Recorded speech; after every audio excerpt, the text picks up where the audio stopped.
کہ خطرہ محسوس کیا جاتا ہے کہ عالمی طاقتیں پاکستان میں اس سلسلے میں مداخلت کر سکتی ہیں، اور ہماری جو ایٹمی تنصیبات ہیں اور ایٹمی اثاثے ہیں وہ بھی خطرے میں پڑ سکتے ہیں۔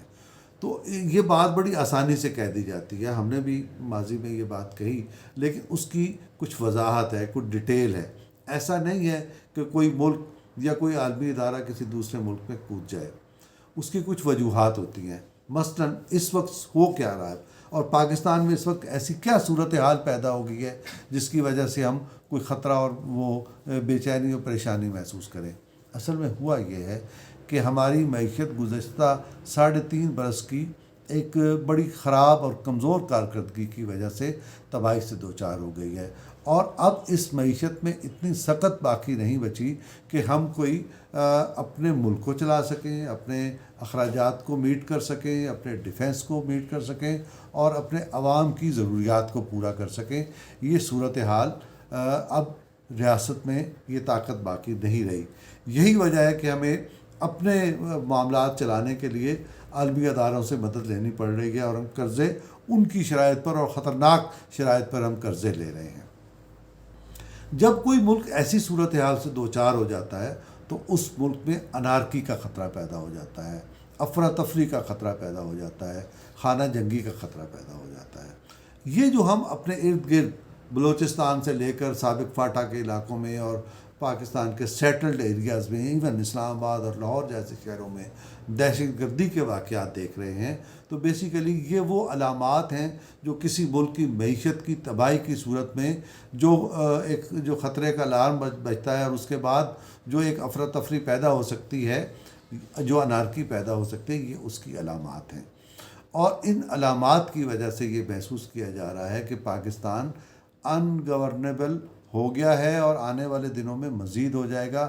لہٰذا یہ بہترین وقت ہے کہ صورتحال کو ابھی سے سنبھال لیا جائے۔ یہ بات پاکستان کا عام شہری بھی سمجھتا ہے، پاکستان کا سیاستدان بھی سمجھتا ہے، اور پاکستان کے ادارے بھی سمجھتے ہیں۔ ان کو سمجھ آ رہی ہے کہ ہمارا ملک کس طرف جا رہا ہے، اور اس ملک کو اس طرف جانے سے روکنے کی ضرورت ہے۔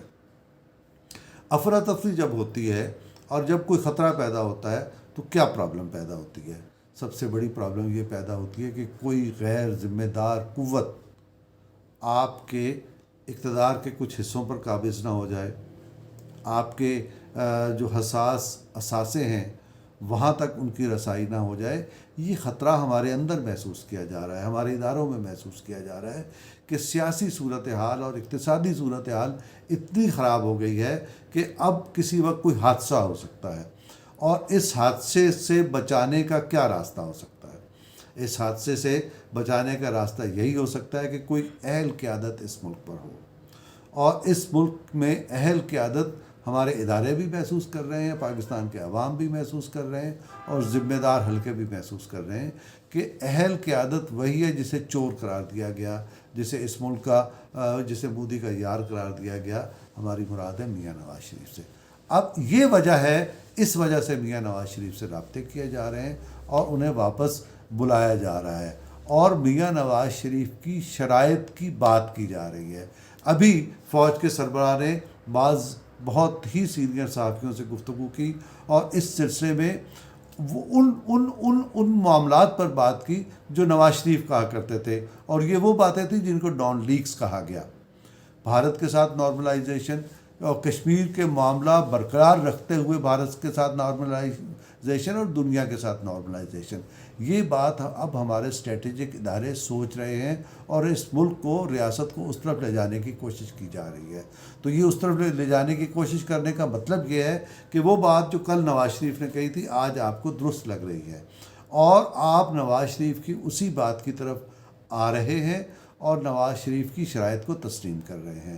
یہ جو اب ایک سلسلہ چل نکلا ہے، آنے والے دنوں میں اس میں تیزی، جیسے جیسے اس میں بھی تیزی آتی جائے گی، اسی طرح آپ کے جو سیاسی منظر ہے اس کو بدلنے کے بھی انتظام ہوتے چلے جائیں گے۔ وہ انتظام کیا ہوگا؟ ابھی تحریک عدم اعتماد کی بات کی جا رہی ہے، اس کے علاوہ بھی بہت سارے راستے موجود ہیں، اس طرف سوچا جا رہا ہے۔ اور یہ وہ صورتحال ہے جس کا تعلق ہمارے قومی سلامتی کے ساتھ ہے، اور قومی سلامتی کو ہی محفوظ رکھنے کے لیے ضروری ہے کہ اس ملک کو انارکی سے بچایا جائے، افراتفری اور خانہ جنگی سے بچایا جائے۔ اس حکومت کی خراب اقتصادی حکمت عملی نے اس ملک کو خانہ جنگی اور افراتفری اور انارکی کے دہانے پر پہنچا دیا تھا۔ اب اس سے بچانے کی کوشش ہو رہی ہے۔ ناظرین، آج کے لیے اتنا ہی۔ اللہ حافظ۔